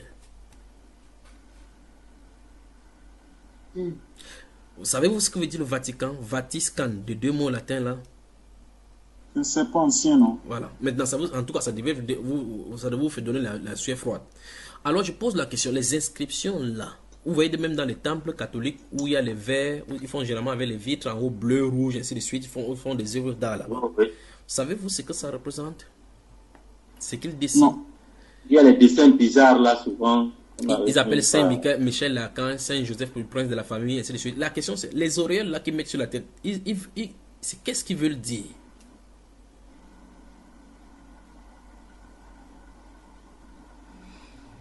Vous voyez, ces choses-ci, je crois que c'est mieux qu'on a dans la Bible pour que... Mais de toute façon, vous voyez effectivement qu'on doit prendre la Bible, appliquer à notre époque pour que vous voyez jusqu'où on en est. Maintenant, les gens iront, vous allez du côté du Maroc, vous allez à Tanger, à l'extrémité de Tanger, il y a un endroit qu'on appelle la grotte d'Hercule. La grotte d'Hercule, dans cette grotte-là, se trouve la mythologie selon laquelle Hercule serait réfugié là-bas, à l'intérieur. Il y a beaucoup de choses là-bas, et même l'érosion a créé la carte de l'Afrique là-bas, au sorti même, sur l'océan. Et les visiteurs, ils viennent chaque fois. Il y a des œuvres d'art là-bas qu'on vend avec des souvenirs, avec des petits idoles. Vous venez, vous dépensez 10 €, vous achetez un petit démon, vous mettez chez vous. Exactement comme les gens partent au Vatican. Il y a des gens qui voyagent. Comme à Lourdes. Oui, à Lourdes, voilà, comme à Lourdes. Les gens vont là-bas, ils achètent des Vaticans, des souvenirs. Et généralement, il y a des attraits parce que ça brille. Quand ça change, c'est Marie. Quand ça change, c'est Jésus. Des bons souvenirs, vous mettez à la maison. Porte d'entrée des divinités étrangères. On est fichu. Donc si quelqu'un nous écoute, il a toutes ces choses-là chez lui, il faut qu'il s'en débarrasse. Son problème, c'est là-bas. C'est ça qui a amené justement les Juifs en captivité. Parce que les Juifs avaient autre façon d'adorer le Seigneur, et le Seigneur avec sa façon d'adorer. Dans Deutéronome chapitre 4, verset 2, il leur avait dit de ne pas ajouter quoi que ce soit à sa parole. Ils avaient commencé à offrir les encens n'importe où. Alors que Dieu n'avait pas ordonné cela. Sur les toits, ils offraient les encens. Prenez le temps de lire ce livre, c'est le livre d'Ézéchiel. Vous allez voir effectivement comment ils vont aller jusqu'à faire la représentation prophétique de l'Église catholique en représentant des dessins au mur. Vous avez vu dans le livre d'Ézéchiel chapitre 8. Il y avait toujours des dessins d'animaux impurs au mur. Alors au Vatican, c'est la même chose qui se trouve. Regardez là où le pape s'assoit et regardez derrière. Vous allez voir tout genre d'images bizarres. Je crois que le frère Trabi a fait un travail magnifique là-bas en envoyant au fur et à mesure les messages ou les images dont je suis en train de parler. Que Dieu te bénisse, mon cher frère, que Dieu te bénisse. Alors, vous voyez effectivement qu'on est mal barré. Si, de façon moderne, quelqu'un ne parvient pas à détecter ce que la Bible dit, c'est qu'il est fini. Maintenant, prenons un exemple simple. Lorsqu'un chrétien voyage, il part par exemple en France, il part au Panthéon. Il prend le taxi, il dit, je m'en vais au Panthéon. Dans sa tête, il dit qu'il part où là, frère? Il part adorer les démons. Il part adorer les démons. Les dieux. Les dieux. Que Dieu nous vienne en aide, d'accord? Que Dieu nous vienne en aide. Rentrons dans notre livre. Alors, et puis, je recommence encore. C'est pourquoi nous sommes allés dans le livre des Actes des Apôtres, chapitre 17. Donc, pour ceux qui viennent de nous prendre, nous sommes en train de voir là chercher Dieu. Je crois que c'est ça le titre. Chercher la face du Seigneur. Chercher la face de Dieu. Voilà, il faut qu'on cherche la face du Seigneur. Ou mieux encore, comment trouver Dieu. Ou bien encore, pour celui qui cherche Dieu. Donc, pour celui qui cherche Dieu, c'est vraiment complexe. Ce monde-ci est tellement complexe qu'il va falloir être méticuleux pour chercher Dieu. Mais la première chose qu'il mérite de dire, c'est que quelqu'un ne doit pas chercher Dieu sans en être appelé.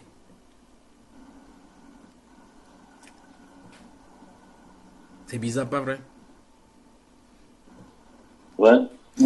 Jésus, notre Seigneur, dit dans Jean au chapitre 6, il dit, c'est pourquoi je vous ai dit que nul ne peut venir à moi si le Père qui m'a envoyé ne l'attire. N'a-t-il pas dit cela? Oui. Ouvrez votre livre dans le livre de Jérémie avant que je fasse encore un brossage des Actes des Apôtres. Je me sens vraiment bien là. Je me sens vraiment bien. Je crois que pour ceux qui prient à minuit, il va falloir que je vous laisse rapidement pour préparer la prière. Et que Dieu vous bénisse. Voilà. Je crois que cette image-là vient d'être donnée là. Ça, c'est la porte justement. J'y étais quand nous étions à Tanger. Cette image-là, J'y étais, effectivement. Quand vous vous positionnez ici, là, vous voyez effectivement que c'est la porte d'Afrique. Parce que c'est filmé de cette façon-ci, c'est de l'intérieur. Quand on filme étant sur le bateau, vous voyez effectivement que c'est la porte de l'Afrique. Et touche là-bas, la petite fenêtre à droite là-bas, à droite de l'Afrique là-bas représente Madagascar, vous voyez. Exactement comme la porte de l'Afrique. Faites comme ça, sur les rochers. Quoique si le Seigneur permet de ce jour de développement, je vais vous mettre en vidéo là où nous avons filmé là-bas, quand nous étions à Tanger, au Maroc. Alors, j'ai dit quel livre déjà? Jérémie. Voilà. Jérémie. Voilà, prenons le chapitre 30 cette fois-ci, lisez le verset 21. On y voit, on va voir ce que ça veut dire, ça dit là. Jérémie chapitre 30, le verset 21. Je lis? Oui, lis ma chère. Alors, son chef sera tiré de son sein, son dominateur sortira du milieu de lui. De son sein, ma soeur, de son sein. Son Et chef, tu dis quoi? tu as dit son sang. Ou bien c'est moi qui ai mal entendu alors. Oui, j'ai dit son sein. Ok, bon. Alors, son dominateur sortira du milieu de lui. Je le ferai approcher et il viendra vers moi. Car qui oserait de lui-même s'approcher de moi, dit l'Éternel. Dans la partie B, Vous serez mon... non, c'est bon, c'est bon. Amen. Le verset 21, la partie B dit clairement, Dieu dit ici, en réalité, il a donné la prophétie du rétablissement. Et puis il dit qu'il va faire sortir, il y aura la réjouissance à Jérusalem encore une fois de plus. Il va faire sortir son chef du milieu de lui. Il va le faire rapprocher. Il va faire que ce chef-là vienne à lui. Ça veut dire que Dieu dit clairement que le nouveau chef qui sera établi à Jérusalem par lui, il va tourner son cœur pour que celui-là puisse le chercher. Et il dit donc que je le ferai approcher et il viendra vers moi. Et puis il dit cette parole choquante. Il dit car qui oserait de lui-même s'approcher de moi. Vous voyez ce que Dieu dit? La preuve en est que dans ce Actes chapitre 17 que nous avons lu, l'apôtre Paul révèle que Dieu a laissé que toutes les nations le cherchassent à tâtonnant pour tâcher de le retrouver. Mais personne ne l'a trouvé. Personne ne l'a trouvé. Oubliez ce que les Africains disent, qu'avant que les Blancs ne viennent pour nous tromper de nos cultures, nous servions Dieu. Ils étaient comme des Grecs. Pour les Grecs, c'était des idoles, comme on a vu là pour le cas de l'Allemagne. Ici, c'était les chefs. Alors, je crois qu'en Côte d'Ivoire, il y a même les arbres que quand on coupe, même ça ne veut pas tomber. C'est terrible. Et ils appellent ça Dieu. Parce qu'il y a la puissance dedans.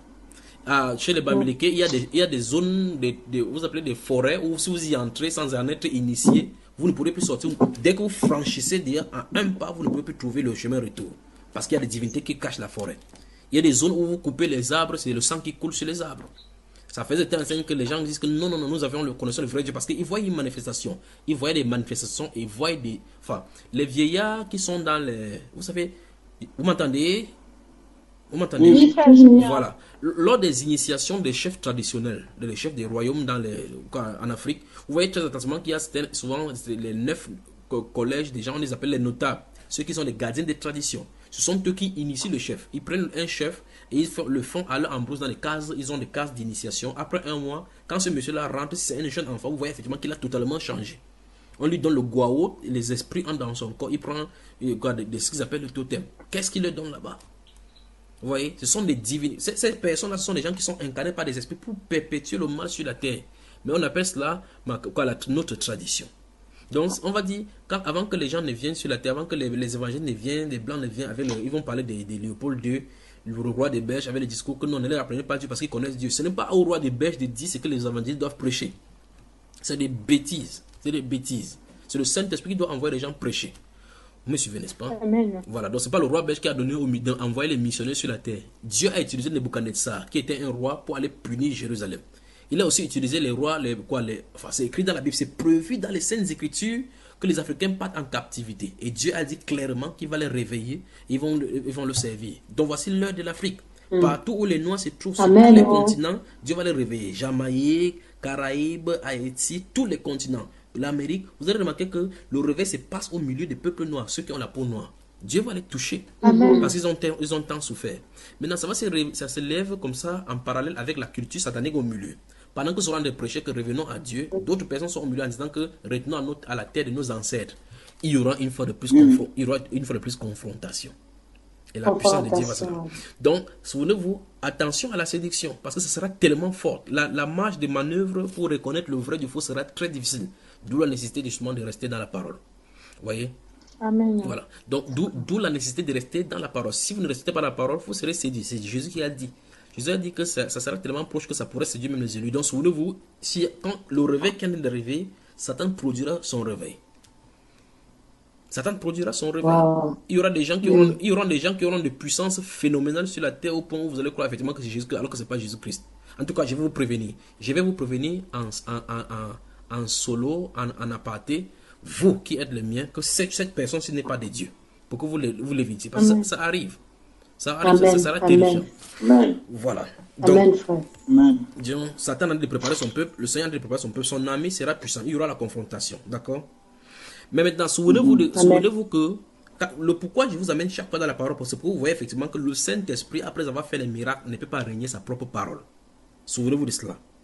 Parce que sur le coup des miracles, avec les yeux naturels, vous pouvez voir que non, il a pris pour telle personne, la personne guérie. Il a quand même chassé ces démons. Alors qu'en réalité, il a fait la transmutation, ou bien il a fait le changement. Il a mis un autre démon en déplaçant un autre démon. Mais quand on n'a pas les yeux spirituels, on ne peut pas voir. La personne dit, waouh, je suis guéri, je suis guéri. On a enlevé la paralysie, on a mis le cancer. Il ne peut pas voir sur le coup. Plus tard, il va voir qu'il a le cancer. Parce que Satan ne peut pas guérir. C'est Jésus-Christ seul qui est guéri. Vous voyez? Maintenant, qu'est-ce qu'il faut faire? Il faut suivre les personnes. Le spectacle, non? Absolument, absolument. Vous allez effectivement voir que toute puissance de Dieu qui vient du Seigneur rendra la personne qui détient cela humble, pas orgueilleux, pas insultant, comme si il est imbu de sa personne. Toute personne qui se rend orgueilleux en parlant de lui, en manifestant lui sa volonté, en disant qu'il peut guérir ou peut faire quoi que ce soit par lui, en donnant, ça ne vient pas de Dieu. Parce que la Bible déclare que la sagesse qui vient d'en haut, y compris dans toutes les puissances du Seigneur, est d'abord conciliante, doux, humble. D'accord? Mais souvenez-vous de ceci, le point clé c'est ceci. Gardez-vous à la parole d'être carré dans les Saintes Écritures, parce que le Saint-Esprit ne continuera point sa parole. Tout agissement qui n'est pas scripturaire, même si ce n'est pas, même s'il fait devenir le chien se transforme en chat, oublié. Restez dans les Saintes Écritures, parce que le Seigneur n'a pas dit que si vous ne croyez pas au miracle, vous n'allez pas subsister. Il faut croire à la parole, c'est à la parole qu'il faut croire pour subsister. D'accord mes chers? Donc, le réveil arrive en milieu d'Afrique. Ce sera sporadique, de part et d'autre, Préparez-vous. Après cette prière pour le Cameroun et cette consécration pour le pays, on va travailler. Je ne sais pas comment on va faire ceci, mais vous qui êtes en Europe, si le Seigneur permet que nous mettions les pieds là-bas, on va parler en profondeur. Il faut le nettoyage à l'église. Il faut qu'on passe dans un cran rapidement, parce qu'on a une pluie qui doit tomber sur nous là. Il faut que ça soit réalisé. Donc, il faut que chacun se prépare. Donc, il faut qu'on soit en symbiose de telle façon qu'on travaille au même moment, de la même façon. D'accord, mes chers frères? Donc, après cette étape du pays, on va se consacrer sur l'église pour qu'on travaille. Voilà. Cela dit, nous voyons ici dans ce livre de versets, chapitre 30, verset 21, que Dieu nous dit, comme le Seigneur a dit dans le livre de Jean, chapitre 6, verset 60 et suivant, il a dit que nul ne peut venir à moi si le Père qui m'a envoyé ne l'attire. Et ici, il dit, c'est Dieu lui-même qui dit, car qui oserait de lui-même s'approcher de moi? Celui qui peut s'approcher de Dieu, alors il le retrouver, donc, qui le dise. Job le prophète, malgré qu'il servait Dieu, il a dit qu'il ne sait pas où il se trouve. Qui va lui montrer où il se trouve pour voir sa face. Si au moins il pouvait être sûr que Dieu allait l'écouter. Vous voyez? Il essaie de chercher où Dieu, il aimerait seulement que Dieu se présente pour qu'il puisse plaider sa cause. Parce que quand vous priez, il ne parle pas. Vous ne savez pas s'il vous écoute ou il ne vous écoute pas. Il est calme. Mais ce n'est pas qu'il n'écoute pas. Le fait qu'il ne donne pas de réponse ne veut pas dire qu'il ne vous écoute pas, qu'il ne vous entend pas. Amen. Amen. Alors qu'est-ce qu'il dit au prophète? Il dit au prophète ici que qui oserait, gardez-vous à l'esprit, qui oserait de lui-même s'approcher de moi. Dans le livre des psaumes, comme on va lire, je vais vous donner beaucoup de versets. Dans le livre des psaumes, il dit, le psalmiste dit, mon cœur dit de ta part, cherche ma face. Vous voyez que ça veut dire que pour que quelqu'un cherche la face de Dieu, pour que quelqu'un commence à avoir le besoin de Dieu, Dieu lui-même crée ses besoins là-bas. Il crée ses soifs là-bas. Jésus dans le Matthieu chapitre 5 a dit, heureux ceux qui ont soif, faim et soif de la justice. Vous voyez cela? S'il ne crée pas la soif, qui ne crée pas cette faim-là, tout ce que tu fais c'est zéro. Dans Isaïe chapitre 55, verset 6, il dit que ceux qui ont soif viennent et boivent. Ce n'est pas le fait d'avoir soif comme on a soif souvent comme l'eau, ou bien avoir faim comme si on a faim pour manger du pain comme je le fais actuellement quand non. Que non. Il faut véritablement avoir faim de Dieu. Merci beaucoup mon frère. Nous sommes en train vraiment de manger la parole là maintenant. Si à l'intérieur de vous, écoutez, j'aimerais bien que la connexion soit claire pour que vous m'entendiez bien. Les personnes, il y a toujours ce mot en anglais, c'est toujours en anglais que je connais, genuine, l'authentique, voilà, je crois que c'est le mot. authentique, c'est ça. Les personnes qui sont appelées authentiquement de Dieu savent dans leur cœur, de façon authentique, qu'ils appartiennent à Dieu, nonobstant les circonstances. C'est le cœur qui est la source et le point de contact. Le Saint-Esprit doit créer les contacts entre l'être, l'individu et le Créateur. Quand ce contact est créé, quand le fil qui lie le point A et le point B est créé, Dieu use de tous les moyens qu'il y a, la prédication, les miracles, les songes, toute autre façon de faire pour venir cette personne à lui. C'est comme si la corde étant là, il commence à tirer la corde, il tire la corde, il tire la ficelle, un peu comme quand on lance vous lancez le filet ou la canne à pêche là. Quand ça prend le poisson, vous tirez le poisson, au fur et à mesure ça donne d'amener le poisson. Vous voyez cela, n'est-ce pas? Jusqu'à ce que le poisson est là, vous l'attrapez. Le poisson peut se battre, aller de part et d'autre, ainsi de suite, parce que ça fait mal, ainsi de suite, mais il va venir jusqu'à bout. On va le mettre dans le seau. Tel est le royaume de Dieu. Tel est le royaume de mon Père. Amen. Telle est sa façon de parler et sa façon de faire. Alors, sans le contact entre la parole, esprit et le cœur de l'homme, tout ce que la personne fait, c'est la religion. C'est désolé de le dire, mais c'est la vérité.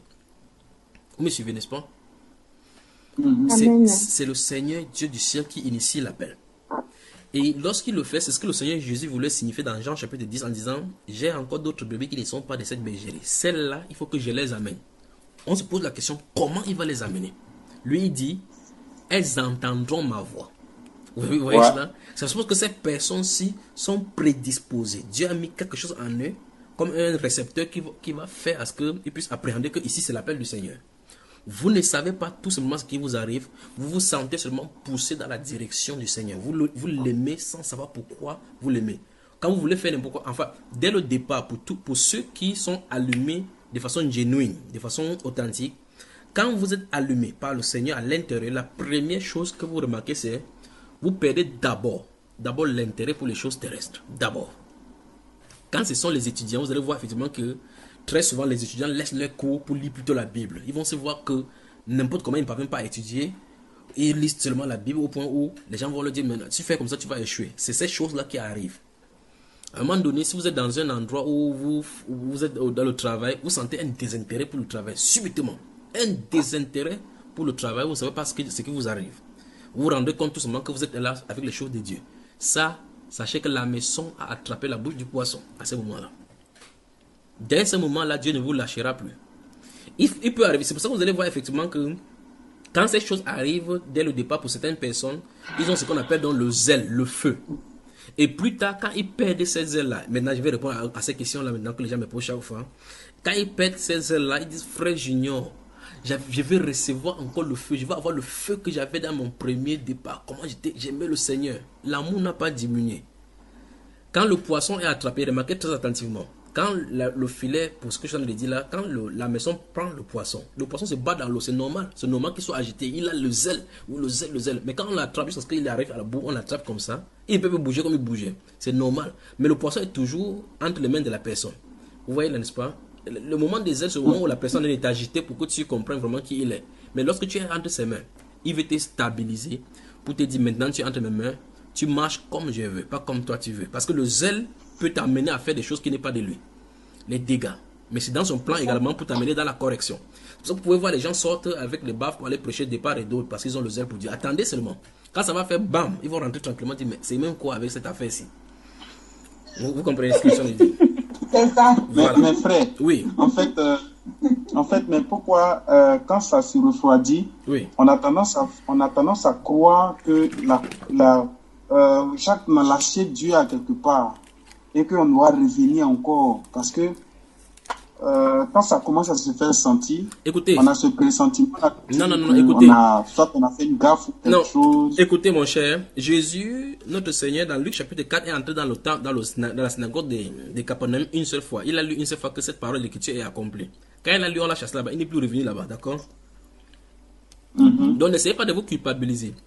Avec le Seigneur, on ne parle pas de croissance en décroissance. On parle de croissance en croissance.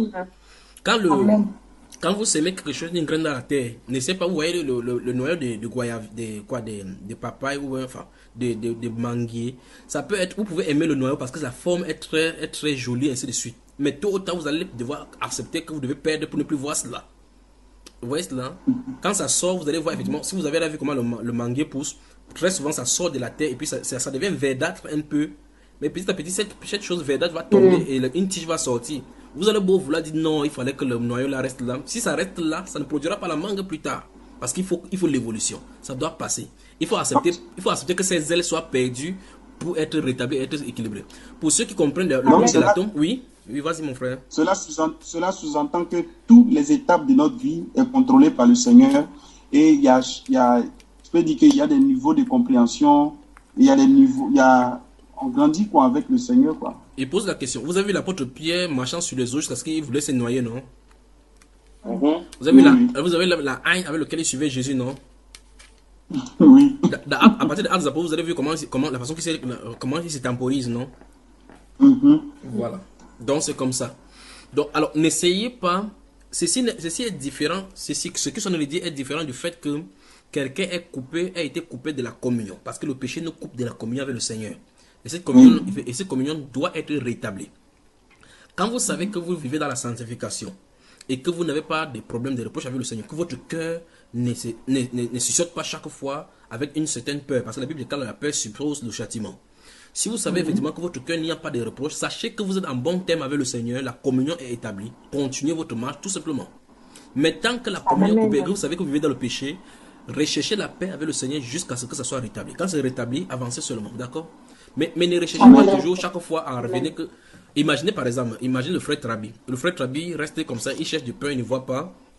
Il cherche du yaourt, il ne voit pas. Il dit, je me souviens quand j'étais petit, je restais comme ça, ma maman. Je vais vous raconter une histoire quand j'étais petit, d'accord? Il dit, ma maman m'apportait les yaourts. Le frère Trabi ne pourra plus convaincre à sa maman de lui apporter les yaourts maintenant parce que sa maman sait qu'il est déjà grand. Pas vrai? Donc n'essaye pas de... Vous savez, j'ai vécu dans une maison, comme j'ai vécu dans ma souffrance là, je voyais souvent la... Vous m'entendez là? Oui, frère. Je crois que quelqu'un a manipulé, a partagé l'écran là-bas. Je ne sais pas qui c'est quoi, c'est la sœur. C'est moi, j'ai dû appuyer sur un bouton là, partager, parce que je ne savais pas. Bon, de toutes les façons, vous m'entendez, n'est-ce pas? Alors, je vivais dans une maison où la sœur Suzanne aime trop mes petites histoires comme ça. Je vivais dans une maison, il y avait des enfants là-bas. Vous savez, j'aimais trop le lait. Vous savez, le lait Ovatine, là, l'Ovatine était... Il y a un goût là, quand vous êtes petit, vous sentez ce goût, cette odeur là, c'est attirant. Alors, quand les gens étaient malades, j'ai remarqué qu'on leur faisait boire cela. Alors, qu'est-ce que j'ai fait? J'ai dit, après, quand leur période de maladie, c'est calme, moi, je vais me coucher dans la chambre, j'ai dit, je suis malade. Au point où ma température changeait. Mais ça, j'étais petit. les gens ne savaient pas que j'ai simulé parce que tout simplement parce qu'ils voulaient boire l'Ovaltine quoi. Et là on venait me donner de l'Ovaltine aussi, on prenait soin de moi. donc n'essayez pas de manipuler en croyant que vous allez rentrer à votre étape. On a grandi, on doit évoluer. On a grandi, on doit évoluer. On avance. Amen.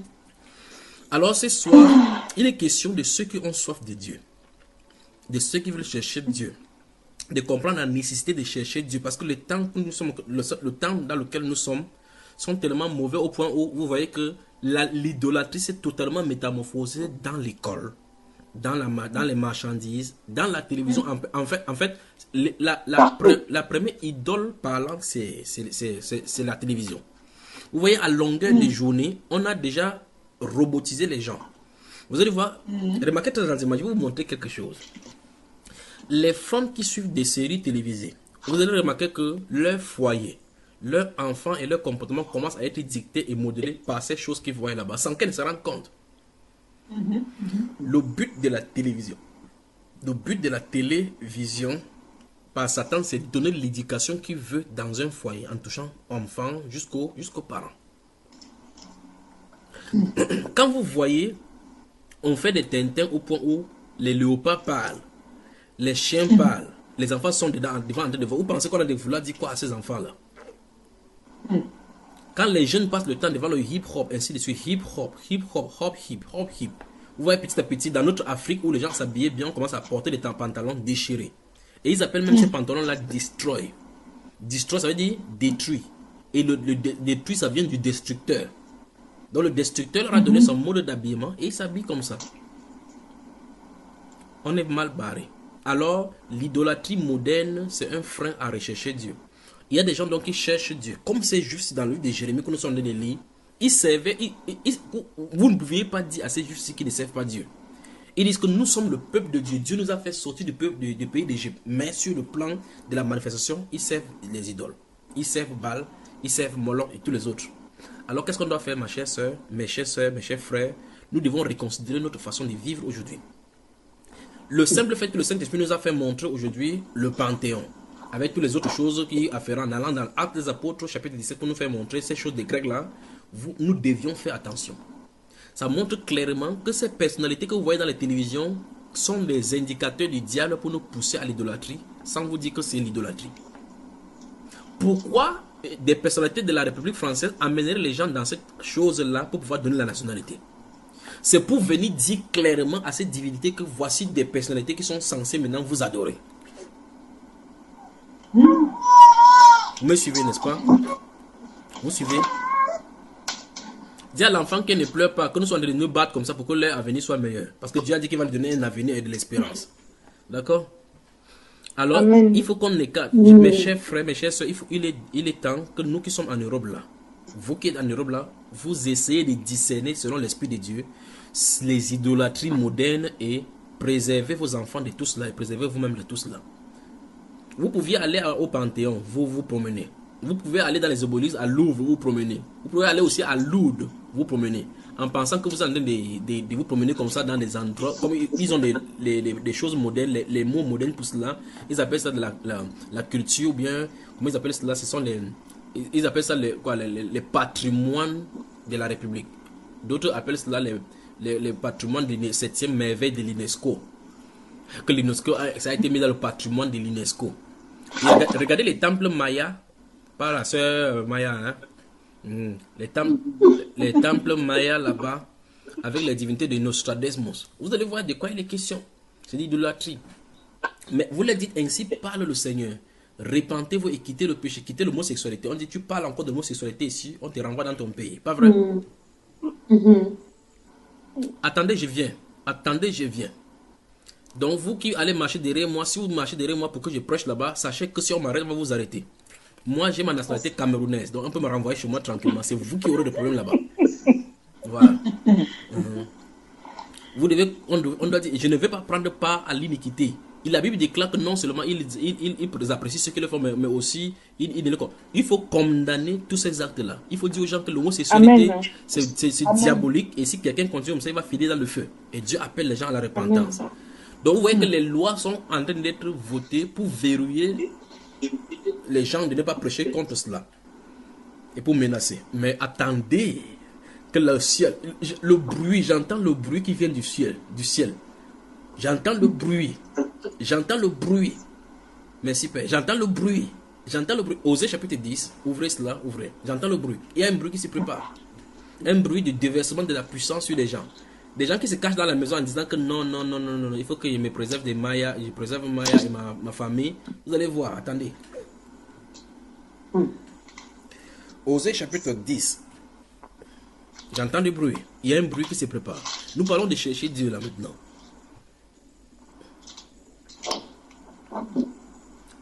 Belgique dans la sainteté, bonsoir. Bonsoir, Frère Junior. Souvenez-vous que je vous aime. Ma soeur amie, je vous aime. Vous aussi. Nous aimons, Frère Junior. La soeur amie, tu viendras encore quand ici à Douala? Le plus vite possible. Hein. Que le Seigneur te bénisse. J'espère que tu as passé un merveilleux séjour ici. Amen. J'ai dit Osée, j'entends du bruit. Il y a un bruit qui se prépare pour ceux qui cherchent Dieu. Ça arrive. Vous savez, vous avez entendu à un moment donné, quand la pluie va tomber, vous entendez depuis le ciel pour dire les gens se préparent. Et quand ça fait comme ça, les gens commencent à se préparer. S'il y a des gens qui ont séché des habits dehors, on commence à dégager là. C'est ça qui se prépare en haut. J'entends des bruits. J'entends des bruits. J'entends des bruits. Verset 12, qu'est-ce que ça dit?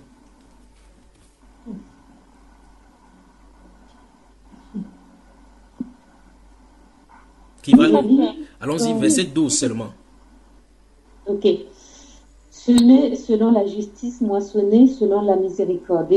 Défrichez-vous un champ nouveau. Il est temps de chercher l'Éternel jusqu'à ce qu'il vienne et répandre pour vous la justice.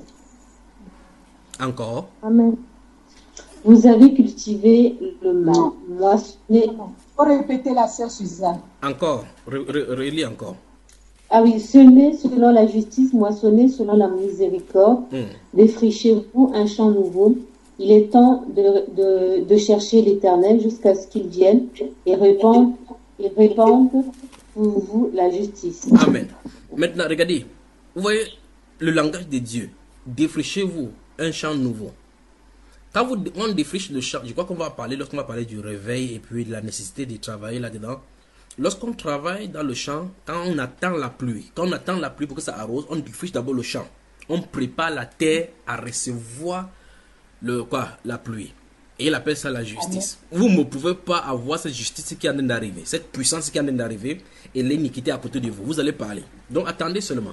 Dieu arrive. Dieu arrive sur son peuple. Il est en train de préparer son peuple dans le secret. Il est en train de préparer. Dieu va effrayer la terre. Dieu va effrayer la terre. Dieu va challenger les systèmes de gouvernement européen. Dieu va challenger le nouveau ordre mondial. Dieu va challenger. Vous allez voir effectivement qu'il y aura les puissants, enfin, les homosexuels seront délivrés. Les homosexuels seront délivrés. Des gens qui soutenaient le LGBT là, donc beaucoup seront délivrés et changeront de langage sur le plan international. Vous allez voir, attendez, Dieu arrive, la justice arrive. J'entends des bruits. Je crois qu'on va arrêter ici ce soir. C'est que Dieu vous bénisse. La prochaine fois, nous continuons cet enseignement. Que Dieu vous bénisse. D'accord, mes frères, mes soeurs. Que Dieu vous bénisse. Que Dieu vous bénisse. Je me sens vraiment un genre. Ouais.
Pas dormir.